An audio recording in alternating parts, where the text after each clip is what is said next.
Stephen Franzik at the Annapolis Book Festival. His latest books are Citizen Democracy and Cyber Age Politics 101. We will wrap up our live coverage next with CNN terrorism analyst Peter Bergen, author of Holy War, Inc., Inside the Secret World of Osama bin Laden. That's coming up next. You're watching Book TV on C-SPAN 2, live from the Annapolis Book Festival.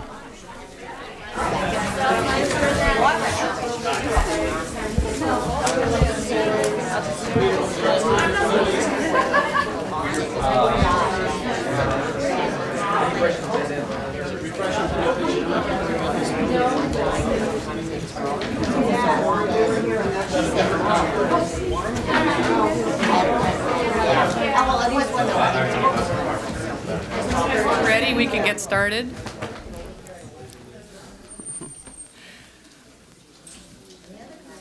I'm going to give a couple more people a chance to get in the door. Welcome, everybody. I'm Shannon Brownlee. I'm a Key School mom, and I'm very pleased to introduce Peter Bergen, who's my colleague at the New America Foundation. You probably know him from his appearances on CNN. He is also the author of Holy War, Inc., Inside the Secret World of Osama bin Laden. Peter's one of the most clear-eyed thinker I know who, when it comes to analyzing global terrorism. He writes about the threat posed by al-Qaeda and other terrorist groups and the global market in nuclear and radiological weapons and the risks that those weapons may fall into the hands of terrorists. His documentary based on Holy War, Inc. was nominated for an Emmy in 2002, and it offers a profoundly unsettling vision of the spread of global terrorism. Peter also writes for the New York Times, the New Republic, Vanity Fair, the Washington Post, and the Washington Monthly, and we're really pleased to have him here today. So welcome, Peter. Thank you, Shannon.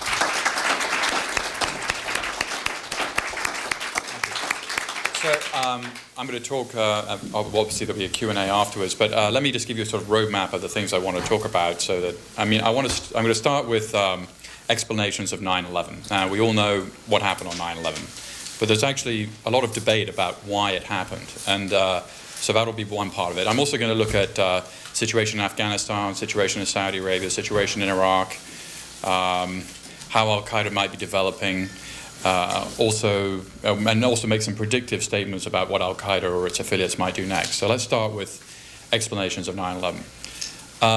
There are 25 explanations of what really happened on 9/11, or why it happened. Some of them are completely ludicrous, and some of them are very reasonable. And I'm going to start with the ones that make the least amount of sense, but are widely believed, and go to the ones that are most credible. A majority of Americans continue to believe that Saddam Hussein was involved in the 9/11 attacks. Well, we know that there's no evidence for that. The 9/11 Commission, the 9/11 Commission report was based on the largest criminal investigation in human history. There were 186,000 interviews, 500,000 leads. There was no evidence that Saddam was involved in 9/11, but a lot of Americans continue to believe he was. It is widely believed in the Middle East that the Jews were behind the 9/11 attacks. This is, one of our close allies, Saudi Arabia. The Minister of the Interior, who's the #2 official, has said repeatedly, just in case you were kind of misunderstanding him the first time, that the Zionists were involved in 9/11. So, and it's a fairly common view, even in the United States, that somehow the American government was more than just there were problems in the American government's response to al-Qaeda, but somehow the American government wanted this to happen. Gore Vidal, a very famous American writer, wrote a best-selling book saying that the United States kind of knew this was going to happen and let it happen so that we could take over the oil fields of Central Asia by invading Afghanistan. Again, there's no evidence for this. 20% of Germans believe the American government might have had some sort of role. A French author wrote a best-selling book saying the missile that went into the Pentagon, the plane that went into the Pentagon wasn't a plane, it was actually a missile. So no one in this room believes any of these theories, but they're widely believed by certain groups of people around the world, that Saddam was involved, the Jews were behind it, or that the American government was behind it. So we'll throw those ideas aside, even though they have influenced a lot of people. Then there's some ideas in the middle which have some merit. For instance, Bernard Lewis, the eminent Princeton historian, has talked about the crisis in Islam, how the Muslim world has felt in decline for 80 years, and this explains the crisis that is going on there. And there is some element of truth to this. And this, I mean, bin Laden himself, when he came out on October 7th, 2001, he came out with that videotape after the 9/11 attacks, and he said, we've been feeling humiliation for 80 years. Now, most Americans would have had no idea what he was talking about. But what he was talking about, well, most people in the West would have had no idea what he was talking about. What he was talking about is the collapse of the Ottoman Empire in 1924, when it was basically, after the end of World War I, the British and the French they had a secret plan to carve up the Middle East. It was called the Sykes-Picot Agreement. It was signed in 1916. And they acted on that. And it's interesting because, Hitler talked about the stab in the back, the Treaty of Versailles, how Germany had been humiliated. Well, I think the Sykes-Picot Agreement is similar for bin Laden, this sense of humiliation. We're not in control of our own destiny. So this humiliation idea is something that bin Laden himself says is the reason that he did these attacks. There was a popular view about the clash of civilizations, Samuel Huntington's famous theory that he first said in 1993 that there was an inevitable clash between all sorts of competing civilizations, one of them being the West and the Islamic world. Well, we're not in a clash of civilizations, because if we were, you wouldn't be listening to me. We'd be in World War IV. If we're really in a clash of civilizations, so the 1.5 billion Muslims, we wouldn't be sitting here in this room. We would be engaged in a global conflict, and we're not engaged in a global war. We're engaged in something much more similar to a global insurgency. But the interesting thing about this clash of civilizations idea is that bin Laden is a great advocate of this view. He was asked by an Al Jazeera interview, what do you think about the clash of civilizations? And he said, of course there's a clash of civilizations. The Jews and the Christians are drugging us, pretending that it doesn't exist. But the reason it turns out that people like bin Laden are big fans of the Samuel Huntington clash of civilizations theory, because they believe they're going to win. There is an inevitable clash between Islam and the West, and they're going to win it. So these are some theories that have some may help us a little bit. I mean, I don't think we're in a clash of civilizations, but certainly bin Laden hoped to provoke one. And the last thing we should do is give him that opportunity to really have a clash of civilizations. There are some other, one of the, I think, most useful ways of looking at all this is, or maybe there are three ways of looking at this that are useful. One is that we're a kind of collateral damage in somebody else's civil war, which is, there is a civil war going on in the Muslim world about how to conduct itself, and we kind of, because we have some role in that, we got sucked into it, and I think that's true. Bin Laden and Ayman al-Zawahiri were trying to overthrow, respectively, the Egyptian government and the Saudi government, and that project wasn't going very well. And so they said, okay, instead of attacking the near enemy, the enemies in the Middle East, we'll attack the far enemy, the United States, because without the United States, these regimes would disappear, which I think is basically true. I mean, we buy massive oil purchases, we help prop up the Saudis, we give them defense, we saved their kingdom when Saddam invaded Kuwait. Same thing with Egypt, we give Egypt $2 billion a year. So their view was, by attacking the United States, maybe they can destabilize these regimes they want to overthrow. And that's what they did. So we were collateral damage in somebody else's civil war. I think this is a good way of looking at it. Secondly, bin Laden's a rational political actor is also important to understand. I met bin Laden in March of '97. He's not a psychotic guy. He's a quite intelligent man. He's extremely well informed. He's very serious, and he's demonstrated that he's very serious. And when we met with him in '97, what did he say to us? What he said to us is interesting, because now everybody in this room knows more about bin Laden than I did, obviously, in March of '97. At that time, people thought that he was a financier of significant Islamic extremism, but they didn't think he was a big, they didn't know about Al-Qaeda, they didn't think about that he was capable of conducting big terrorist operations. Be good to turn that off if you could. So when we met with him in March of '97, we didn't know what kind of person he really was. We asked him, why are you attacking the United States? And at that time, he wanted to attack American soldiers and not American civilians. And he said, look, the reason we're attacking the United States is basically because of four reasons. One, U.S. Troop presence in Saudi Arabia. A lot of serious Muslims didn't like this troop presence. It seemed like a permanent military occupation of the Holy Land. And that was bin Laden's principal gripe. Secondly, the Iraq policy of the United States. Thirdly, support for Israel. Fourth, U.S. support for Egypt and Saudi Arabia, the regimes that he doesn't like. Now, it's interesting what he did say, and it's also interesting, in life, it's often what people don't say is as interesting as what they do say. And what did bin Laden not say? When we asked him why do you want to attack the United States, he didn't talk about Madonna or Hollywood or drugs or feminism or homosexuality, the kinds of cultural issues that you might expect him to be interested in. He always says the same thing. It's about American foreign policy in the Middle East. And when I say that, I don't mean that we should change it. I mean, let's at least be real about why the war is happening. It's not about our freedoms. I mean, if it was about our which President Bush has repeatedly said it, if it was about our freedoms, then the Supreme Court should have been a target, not the World Trade Center and the Pentagon. It was really about sending a signal. These are the financial and military symbols of American might, and that's why they were attacked. So those are the reasons I think that bin Laden attacked us. How's it all going for him? I mean, if you were Osama bin Laden in your whatever he is right now, how are things looking? Well, I mean, there's some things on the positive side. From the U.S. perspective, I think there's quite a lot of good news. I came here 2 years ago, thanks to Shannon, and I think I would have had a slightly more pessimistic view than I have today. There are some things going right. So let's talk about the things that are going right. First of all, no attacks in the United States, not insignificant. Why are there no attacks in the United States? I can't prove this to you, but I don't think there are American sleeper cells here. And I'll give you 3 reasons why I think that's the case. One, the 9/11 Commission, which was based on the largest criminal investigation in history, as I mentioned, found that all the 9/11 hijackers, anybody who helped them, did so inadvertently or unwittingly. Okay, so there was no support network. That's point 1. Point 2, we've had a lot of terrorism cases in this country since 9/11, but very few of them have been about terrorism. They've been about things like material support for terrorism, which is an incredibly vague term. I'm not saying these cases aren't worth pursuing, but running a jihadist website isn't an act of terrorism, clearly. And in fact, there's only been one act of terrorism since 9/11, which we've prosecuted, which was Richard Reed, the so-called shoe bomber, who got this case of cold feet on the American Airlines flight coming from Paris to Miami and was disabled by the passengers. Now, he was trying to blow up the plane.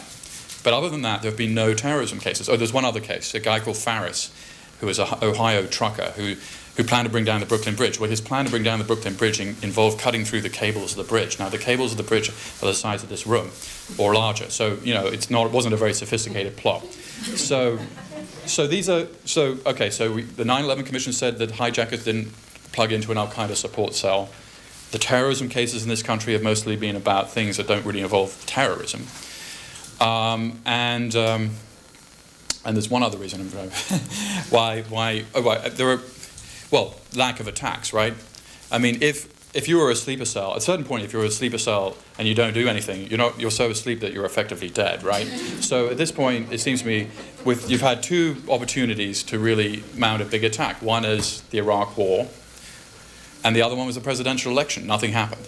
So I can't prove to you that there are American sleeper cells. I'm just saying, I don't believe in Rumsfeld's dictum that the absence of evidence is an evidence of absence. I mean, at a certain point, you've got to say if there's really no evidence, there's an absence, and I think that we just haven't seen anything. Now, that's the good news. The bad news is the people who've attacked us, generally speaking, haven't been sleeper cells. There have been cases of American sleeper cells. A very good example of this was a guy called Ali Mohammed, who was actually a U.S. Army sergeant who taught at the Special Warfare College in Fort Bragg. He was Al-Qaeda's main military commander. He lived here for 14 years. He married a Mexican-American. He was a computer network specialist. He was also involved in the plot to blow up the U.S. embassies in Africa. Okay, he was an American sleeper cell. So I'm not saying it can't happen, but we haven't seen any evidence since 9/11. But the people generally who've tried to attack the United States have come from outside the country. Ramzi Youssef, who was the mastermind of the first Trade Center attack in '93, is a Pakistani. The 9/11 plot couldn't have happened without the Hamburg cell. A guy called Ahmed Rassam, who planned to blow up Los Angeles International Airport at the time of the new millennium. I don't know if you remember this, but he was sweating in December. He was crossing the Canadian border, and a keen-eyed customs agent noticed that he was sweating in December. So she thought he was trying to move drugs across the border. It turned out he was moving explosives. So he also came from outside the country. So again and again, we've seen that the most spectacular acts of terrorism, either planned or that ones who were pulled off, came from people outside the country. And this is where I'm getting into sort of some predictive statements. The big problem is not graduates of Pakistani madrasas, because all they can do is read the Quran. They're not, the people who this doesn't make you an effective terrorist, right?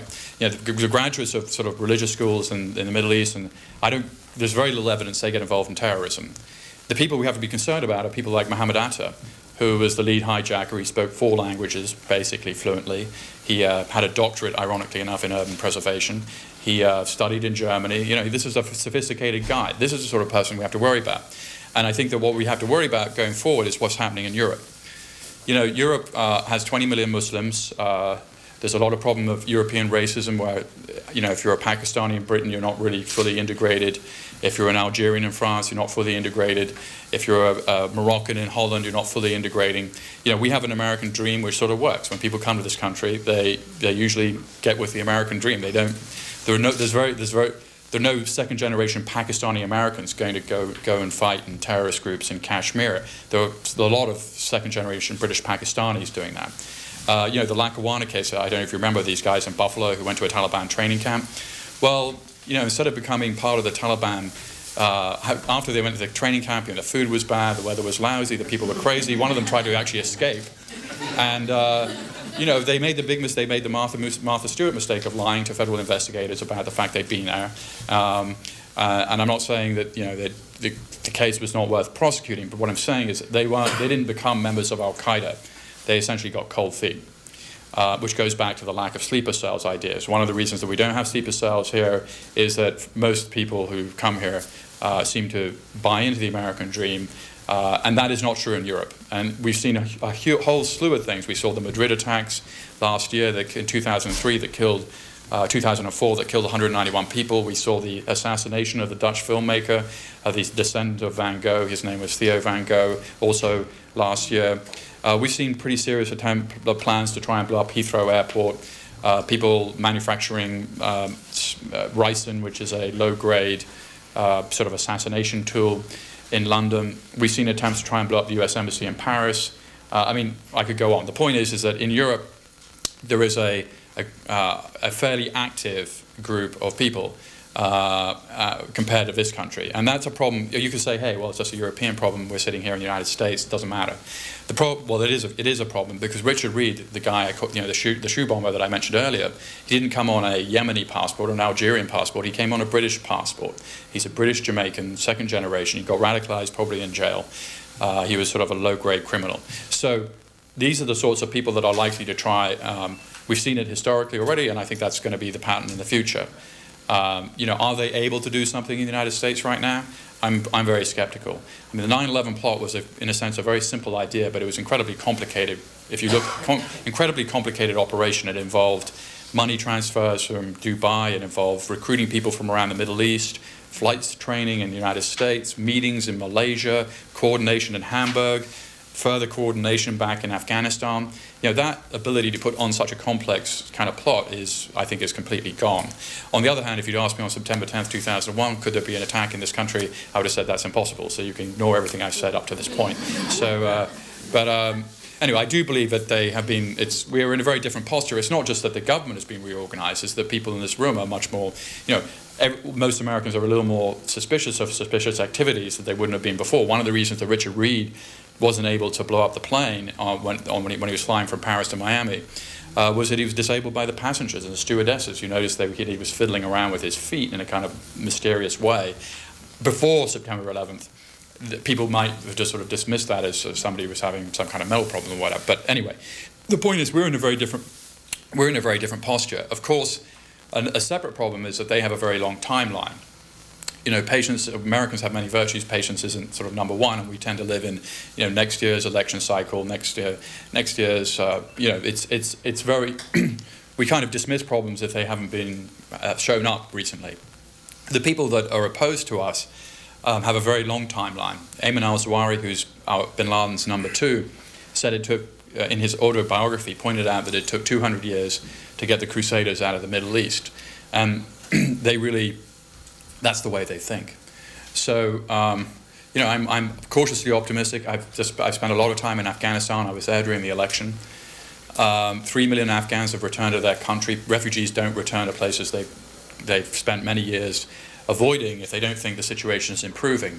We had basically a free and fair election in Afghanistan where Hamid Karzai, the president, got 55% of the vote against more than 12 candidates, which is actually better than President Bush did against 2 candidates in this country. So it turns out that Karzai is a very popular guy. Some people have said he's just the mayor of Kabul. Well, he's turned out to be a rather effective politician. He's promoted to irrelevant jobs or fired most of the warlords, so they're kind of no longer in commission. There is a big problem with drugs in the country, although some of the drug production has gone down. But I've been visiting Afghanistan since '93, and I've been back several times since 9/11. You go there are traffic jams. Now, we don't like traffic jams, but traffic jams in Kabul, that's a sign of progress. I mean, the country is it's a very poor country which is beginning to get on its feet. I was also in Saudi Arabia in February for their elections. It's the first election ever they've ever had. Saudi Arabia is a country that abolished slavery in 1962, so you can see that they're moving slowly. And they're having their first election now. And it's only a municipal election. Women can't vote or stand for office. They say that maybe 4 years from now they will, who knows. Maybe it's window dressing, but I think that's the kind of window dressing that's very hard to put back in the closet once you've had elections. It's very hard to sort of say, oh, well, that was a bad idea, we won't do that again. People were I witnessed people at the polls, they were very enthusiastic about voting. That was also true in Afghanistan. We're seeing Egypt is going to have an election in October.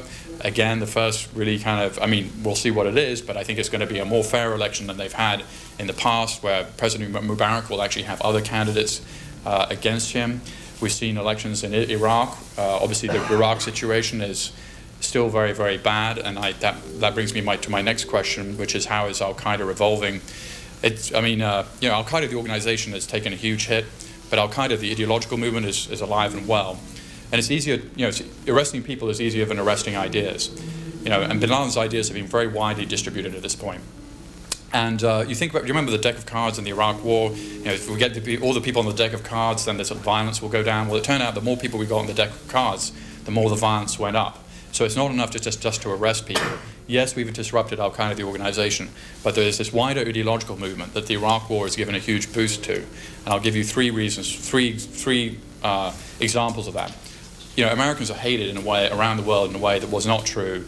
It's historically unusual, the level. I'm not saying it's forever. After the Indonesia operation, where the United States military performed so admirably, our numbers were very much down in Indonesia. They went up. So anti-Americanism is not going to be a feature of forever, but it's certainly a feature of right now. Our favorability ratings in Saudi Arabia are 3%, effectively 0.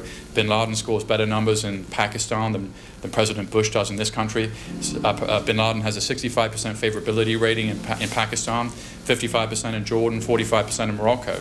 So these are, there's a lot of people who admire Bin Laden's ideas. The Iraq War, those numbers went up as a result of the Iraq War. We've created a situation where a lot of clerics are saying this is a justified war against the American occupiers because it's a Muslim country that's been invaded under uncertain international kind of norms, and it's a classic defensive jihad, which is not a sort of arcane theological thing. It's very important. I'm going to probably not be able to compete with that, but I will start talking louder. But anyway, so so the Iraq War, but on the other hand, things in Iraq seem to be getting slightly better suddenly. I mean,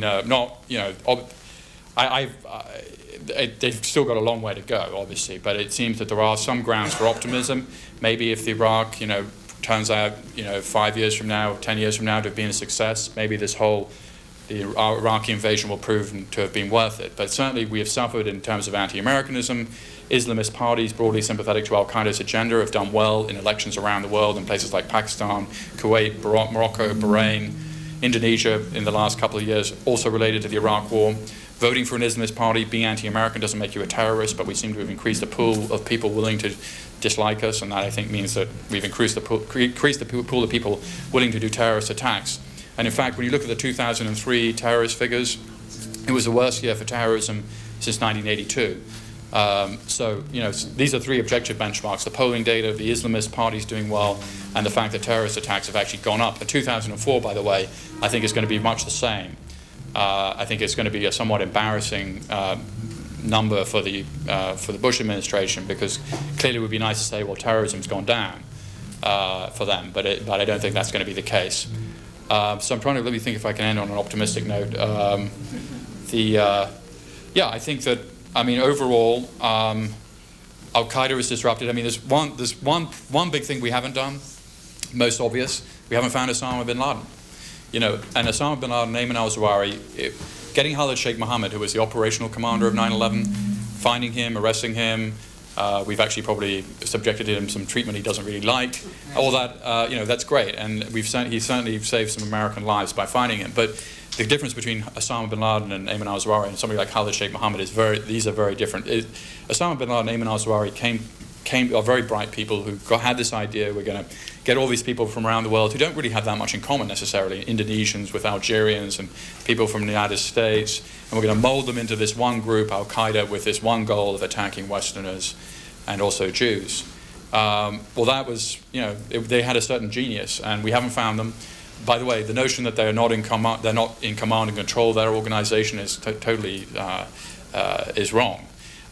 You know, bin Laden and Ayman al-Zawahiri have released, by my count, more than 30 tapes now, videotapes, audio tapes, since 9/11. On those tapes, there's no hidden messages. It's always, you know, kill Americans, kill Jews. And there's also specific instructions. You know, bin Laden said, attack members of the coalition in Iraq. Then there was attacks on the Italian police barracks in Iraq. Then there was the attacks on British Bank and Consulate in Turkey, and then, of course, Madrid. Ayman al-Zawahiri, the number 2, said, attack President Musharraf. Now, if President Musharraf magically is killed, you know, military dictatorships don't have very good succession plans, and if he sort of was taken out of it, he's our most important ally in the war on terrorism. Ayman al-Zawahiri called for attacks on him at the end of 2003. After that, there were two very serious assassination attempts. So what I'm saying is not only that it's important as a matter of justice to find Osama bin Laden and Ayman al-Zawahiri, it's important because they keep actually influencing what happens. It's not like they're out of it. It's fairly astonishing. We're spending hundreds of billions of dollars a year on our national defense and intelligence gathering, and yet we can't trace the chain of custody of these audio tapes and videotapes back to bin Laden or Ayman al-Zawahiri. That's the one way you can find them. But we don't seem to be able to do that. What is Al-Qaeda likely to do in the future? I'm just going to end on that note. There are a couple of things that we've seen since 9/11 which I think will continue. It was always puzzling to me why this group that said it was the World Islamic Front against the Jews and the Crusaders never attacked Israeli or Jewish targets until after 9/11. Part of it is because they really believe the Pentagon is a Jewish target. I mean, these people are rabidly anti-Semitic, and that's the way they see the world. I think that's one explanation. The second explanation is they just didn't do it for whatever reasons. But after 9/11, we've seen a lot of attacks on Israeli and Jewish targets, and I think that's going to continue. We saw an attack on a Tunisian synagogue that killed 17 German tourists, attacks in Casablanca on a Jewish community center, attacks on 2 synagogues in Istanbul, an attack on an Israeli-owned hotel in Mombasa, an attempt to bring down an Israeli passenger jet, the attack on the Taba Hilton Hotel in Egypt that killed something like 30 Israeli tourists just recently. That's going to continue. And that's part of also a strategy to attack Western economic targets. You know, attacking a Hilton is good because it's a Western brand name. Killing Jews is good from that perspective. And then disrupting tourism, of course. You know, tourism is vital to the global economy. They've made it a matter of policy that we want to attack the Western economies. Tourism is one, and of course oil. We're paying historically high prices for oil, which have all sorts of reasons for that, demand from China, etc. But one of the reasons we're paying a fair premium of something because of attacks on oil installations in Iraq and also in Saudi Arabia. I mean, Iraq and Saudi Arabia sit on the number 1 and number 2 in terms of oil reserves. So if you can disrupt the oil industry in these countries, that's a victory for Al-Qaeda, and that's become their policy to do that. So on that, I'll end. Thank you, Peter.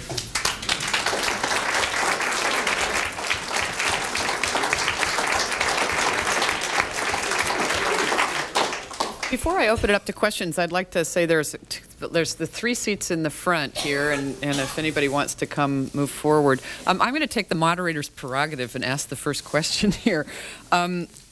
Peter, you know, we're living in our little bubble with a fair amount of security and apparently no sleeper cells, yet we can't ignore the spread of the radical Islamist parties and global terrorism. Can you make any predictions about political destabilization, global political destabilization on the basis of what's going on around the world, or is it going to continue to be these sort of isolated attacks? Well, I mean, I think the situation right now, in the Middle East, you can make the argument that there is, there's a lot of good news. I think that, whatever you think of Al Jazeera, good, bad, or indifferent, Al Jazeera, 24-hour news, started in '96. Suddenly, people from around the region can sort of see what other people are doing. And so when you have elections in Afghanistan, Al Jazeera covered, by the way, the Arab networks covered the Iraqi elections much more intensively than we did. Obviously, the United States has a strong interest in those elections, but the Arab world has a really strong interest. And so I think that, the spread of these ideas, it's, these autocratic regimes that exist in the Middle East, which are essentially the problem, not only for their own citizens, but also for us. It's not an accident that so many people in Al-Qaeda are Saudis, Algerians, Yemenis. They come from countries that are authoritarian regimes, whether they're called republics or monarchies or whatever they're called. They're all basically the same. And changing that, I completely agree with the president, is the right way to eventually address this problem. And we're seeing, Syria is withdrawing from Lebanon. I think these are, there is the cover story in the Foreign Affairs magazine this month talks about an Arab Spring. Well, let's hope it is, and then we can be quite optimistic about it. But one thing that Americans are going to have to understand is if you say you're going to have, we want democratic regimes in the Middle East, okay? Well, you might find out that people will elect regimes that are much more anti-Israeli than the present ones, and much more anti-American. And but we have to live with that. We can't say, oh well, just because your ideas are very different from ours, even though they're arrived at democratically, we're somehow going to sabotage your future. I mean, that actually happened to some degree in Algeria already. I mean, this is something that people in the Middle East, I think, are pretty keenly aware of. When Islamist parties won elections in 1990 in Algeria, there was a coup, which the United States sort of blessed or whatever, and the Islamists who had arrived there democratically were thrown out of office, and then there was a very brutal civil war. So we can't do that again. If there are people that are elected via these democratic elections who don't share our ideas, I mean, that's it. That's a price we'll have to pay. And I think a price worth paying, because I think that's the only way ultimately to deal with these radical jihadist groups. Oh boy, we got a lot of questions. How certain can we be that Osama bin Laden is still alive? Well, there's a lot of evidence for him still being alive. I mean, not least the fact that 2 days before the campaign, he came out in a videotape in which he looked sort of tanned and rested, as it were, and he talked about relatively recent events.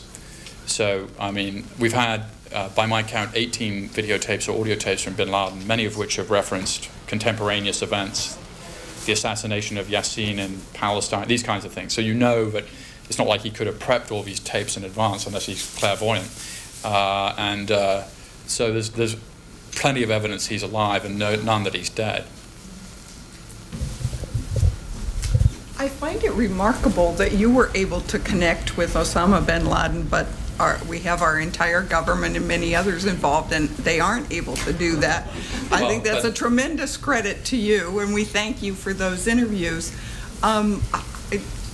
I'm sure there were processes involved in that you don't want to reveal, but can you give us some indication of?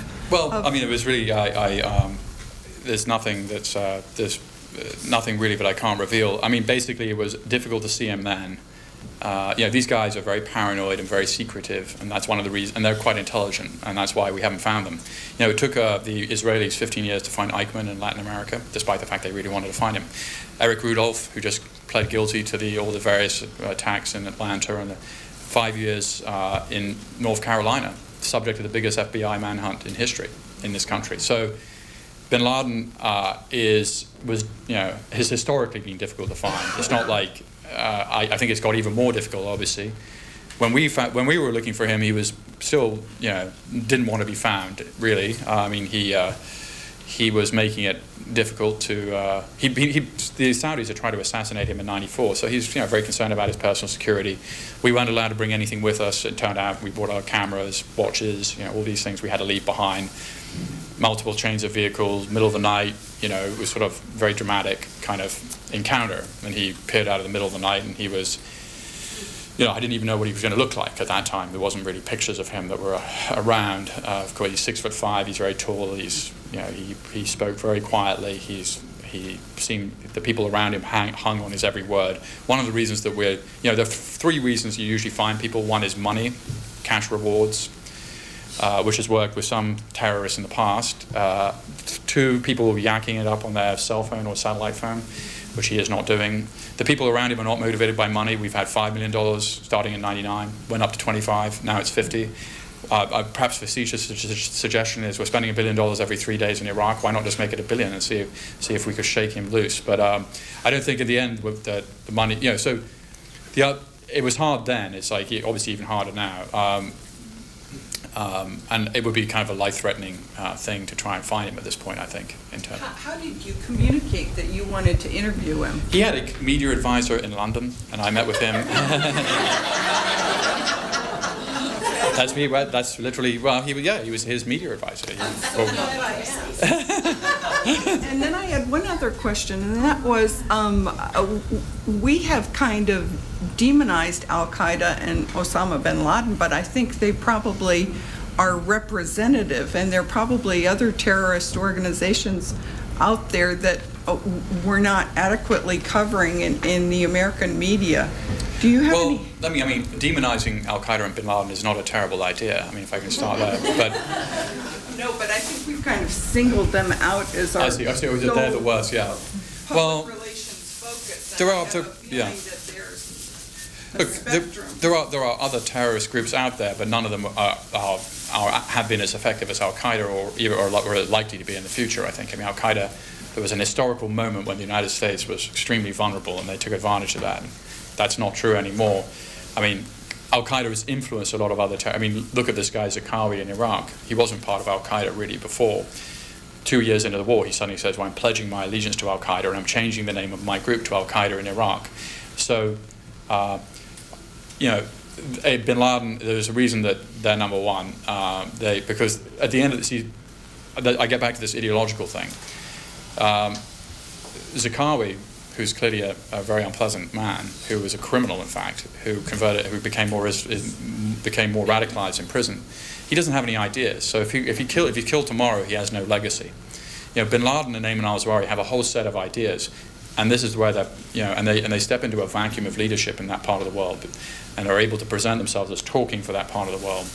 And a lot of people admire their ideas, even if they don't believe in the violence or wouldn't be prepared to get involved in the violence. And that's sort of the power of this guy. Yeah, it seems to me, obviously there are a lot of people that support Al-Qaeda worldwide. You talked about the Algerians, the Pakistanis, and they obviously would be very offended by our country. And every time we say God bless America, salt in the wound. And are there any efforts in the Western world to reach out to this group of young people who obviously are identifying with this sort of grassroots, feeling they're obviously being ignored by Westerners, so we're just feeding that anti-Western. Well, look, we have a public diplomacy angle in this country, which is terribly underfunded and very disorganized. But even if we made that perfect and we sort of said, okay, America has sort of an image problem, and we should address how we, talk to these people in that part of the world and make our image better. But at the end of the day, it's not really. I mean, we can improve our public diplomacy, which we're not doing a very good job of. But it's what we do that actually affects people. And so, if we invade Iraq, which was deeply unpopular, it doesn't matter. Well, so we say, well, we're nice guys anyway, or whatever. I mean, there's no. They are reacting to that, right? I mean, that's why there was so much. There was a lot of pro-American sentiment around the world after 9/11. And it's not just in Iraq, it's not just in the Middle East, obviously. I mean, there were million-man marches in many major European capitals against the war. So, that is that's like an 800-pound elephant. And if the Iraq situation dramatically improves, then, then a way that's really the best thing we can do. It's not by saying, hey, we're nice guys. It's by actually just making that situation better, which is a very difficult thing to do right now, because the situation is not, it's problematic. I don't have any personal knowledge of this, but I hear often that Turkey is a safe place for Americans to travel, and they're very welcoming there. You're talking about anti-Americanism around the world. Why is it that the relationships with Turkey, if that's true, is so much more favorable than other Islamic countries? I think it's safe to travel in a lot of Muslim countries. I mean, not just Turkey. Turkey did not allow. The Iraq War was incredibly unpopular in Turkey, and the Turks actually denied the United States the ability to stage part of the invasion from there. But I mean, I don't think that Istanbul is one of the world's great cities, and it's also very safe. So I think that people go to Turkey because it's a great place. I don't think Turks are generally very friendly to Americans. So I think also most people around the world make a distinction between Americans and American foreign policy. And American values and American foreign policy, more importantly. So we haven't seen a lot of attacks on. We've seen relatively few attacks on American citizens, actually, except in places like Iraq, where there is a war going on. But since 9/11, there haven't been as many attacks as you might expect against Americans overseas. We have a question there, and then back Okay. there, and then we'll move. Yeah, some of these regimes in the Middle East were, before the recent oil price increase, were a little shaky. But interestingly, after this oil price increase, they become financially very strong, and in a sense, that's enabled these regimes. They make some of these token gestures toward democracy, but they're actually strengthening themselves. So where do you see that going? Because Saudi Arabia, Al-Khobar last year, they got the terrorists. Riyadh recently in March, again, they rounded up a terrorist cell. So yeah, no doubt. The war on terrorism, two factors have increased the security of this regime, the regime's strength in a way. The war on terrorism has helped them, because we're looking to a lot of these countries like Jordan or Saudi or Egypt to help us. And so and then of course, if they are oil producing countries, they're reaping a huge bonanza right now. The Saudi economy has been really in pretty bad shape. Average real income has dropped in Saudi Arabia from $25,000 to something like $8,000 a year in the last 2 decades. And they've had some serious economic problems, but these high oil prices now will help them. So, that's just a fact of life. There, and then there, and we have one here next. Go ahead. Do you foresee the peace process in Israel with the roadmap for peace between Israel and the Arabs, that in the short term kind of causing more terrorism, and the long term mitigating it? Or I think in the long term, that's there are things we can do politically that they're difficult. But if you want to, we're never going to be able to persuade the hardcore Al Qaeda guys that these people are not going to change their minds. The only response to these people is try and capture or kill them. But there are, swing voters in that part of the world, as it were, who might, we can influence, and to some degree, or if there is a Palestinian-Israel settlement of some kind, I think this is one of the principal grievances that people have. Same with Kashmir between India and Pakistan, where the situation is suddenly getting, there's some grounds for optimism in Kashmir because Pakistanis and the Indians are talking to each other. Very significant. Musharraf, who's the leader of Pakistan, is going to go to a cricket match in India. Now, for a cricket-obsessed subcontinent, this is a major development. And these problems, which we can blame the British for in part, in terms of Palestine and Kashmir, have been going on for a long time. But if they can be ameliorated or solved, I think you take away grievances and also training grounds, because places like Kashmir is also a training ground for people like Al Qaeda. Yes. Yes. It seems like Saudi Arabia is key in this, and I was wondering if you agree with that. Is there anything that Saudi Arabia can do to improve things without kowtowing without giving in to bin Laden's demands? May 2003, the Saudis had a huge wake-up call, which is a bomb going off in Riyadh, and basically they've completely changed their posture. And I was there for their first counterterrorism conference, which was at the same time of this first election. And both of these events couldn't have happened, I don't think, with the terrorist attacks, because they basically had their head in the sand about the problem emanating from them. They either chose to ignore it or did ignore it or let it fester. They had not been particularly cooperative on investigations on terrorist attacks in Saudi Arabia that killed Westerners. They had not been particularly cooperative at all on the 9/11 investigation until May 2003, faced by the fact that Al Qaeda was really going after them, because after all, Al Qaeda's principal political goal is getting rid of the Saudi royal family.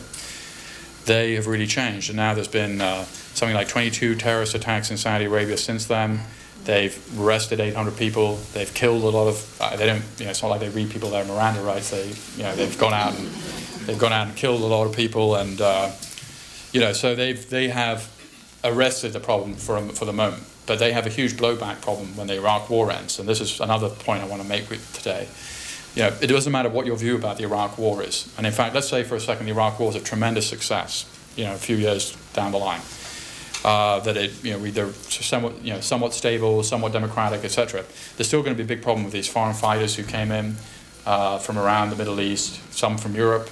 There are not a lot of them, but there are people doing the suicide attacks there, and they are, they've killed Americans, they've done IED attacks, they've blown up car bombs, they've swapped business cards, they have, they will become the kind of shock troops. These are guys in their early 20s.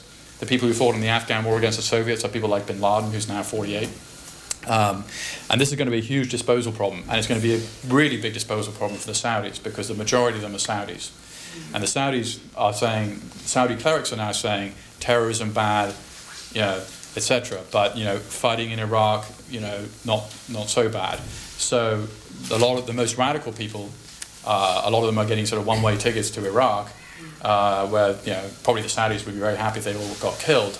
But not all of them will get killed, and some of them will come back. And then Saudi Arabia has another generational problem, I think, of people who want to attack the Saudi regime. And then also we have a problem, because these guys, I think, would be interested in attacking us as well in a place other than Iraq.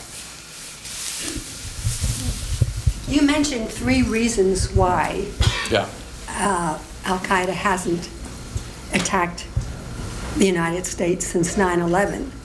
But you didn't mention 2 other things, and I'm just wondering about your opinion about that. One is the USA Patriot Act, and the other is beefing up U.S. intelligence. Do you think either one of them had an impact on the lack of attacks? I'm not really kind of the Patriot Act, I'm not really sort of that expert in all that. There have been, the intelligence reform seems to me largely a matter of moving boxes around and sort of relabeling them. And I mean, it's a typical thing, which is like, oh well, we need a bureaucratic fix. I mean, we know from life that bureaucratic fixes often don't really fix anything. It's just so. I mean, what they need. I mean, intelligence agencies need a cultural fix. I mean, which is a whole different and takes much longer. Which is, it's hard to get. We're not recruiting the right people necessarily to attack the enemies that we have right now.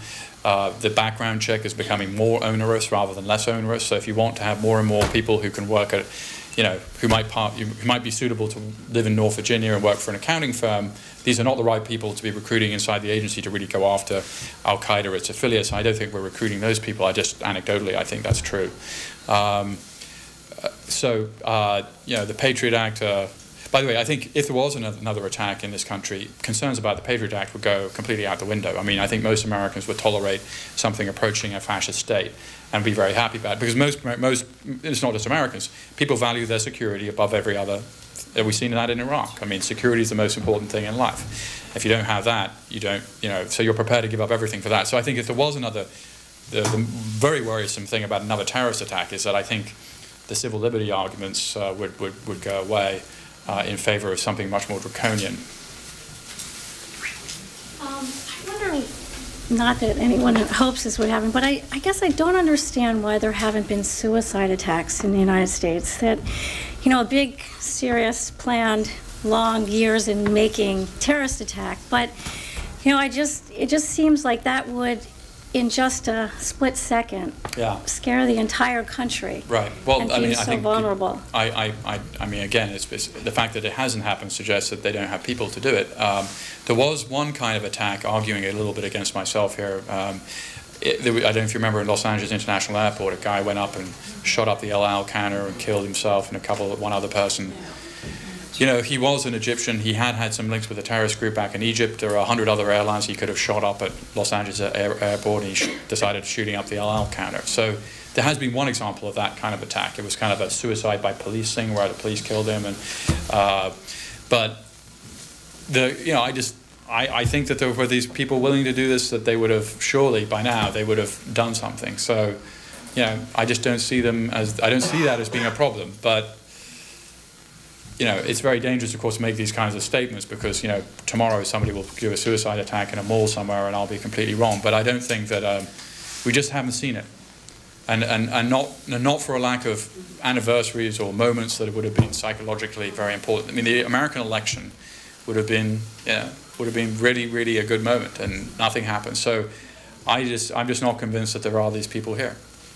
By the way, one other example, you mentioned suicide attacks. I want to tell you an interesting story briefly, which is there was two British second-generation middle-class Pakistanis went into an Israeli jazz club in 2003.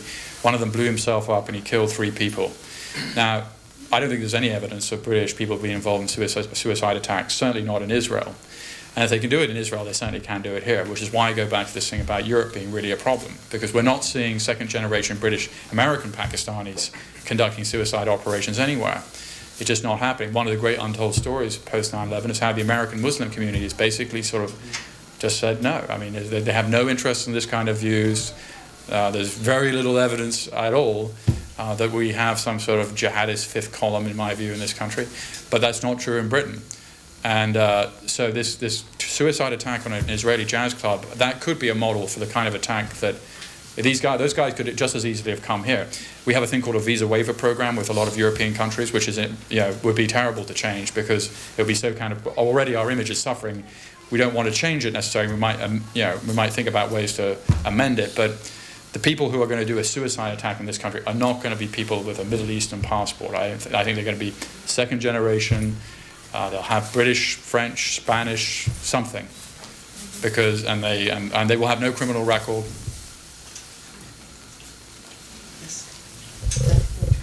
Alrighty, I've gotten the signal that we need to wrap it up. Peter, thank you so much. Thank you.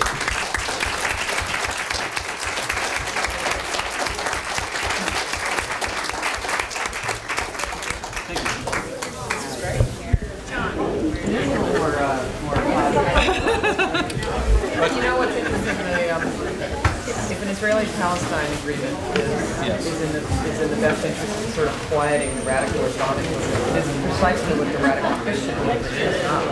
Yeah. Oh, that's interesting. Palestine, please. Please, how shall I make it up? Kathy, C-A-T-H-Y. Thank you.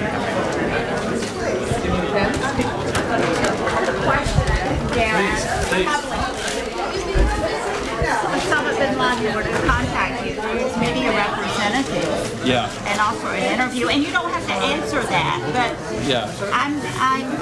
I wouldn't go. I mean, I wouldn't. It would make a fascinating. No, but it would be. No, but I don't think it's going to happen. So, Kathy, with the C, right? With the C. No, I don't think it's going to happen. No, I don't think it is. No, because it would be too. I mean, it would be very dangerous to do that. I mean, cruise missile would probably come through his house while you were doing the interview. You know. Right. It would be dangerous for him and for you. It would be dangerous Juliana would be very everyone. But it was an interesting thought. That wasn't something that we were talking about. Thank you. How shall I make it out? What? How shall I make it out? Oh, just Mary. To Mary. Thank you. Be easy. I'm so glad to see everybody here. This is great. You.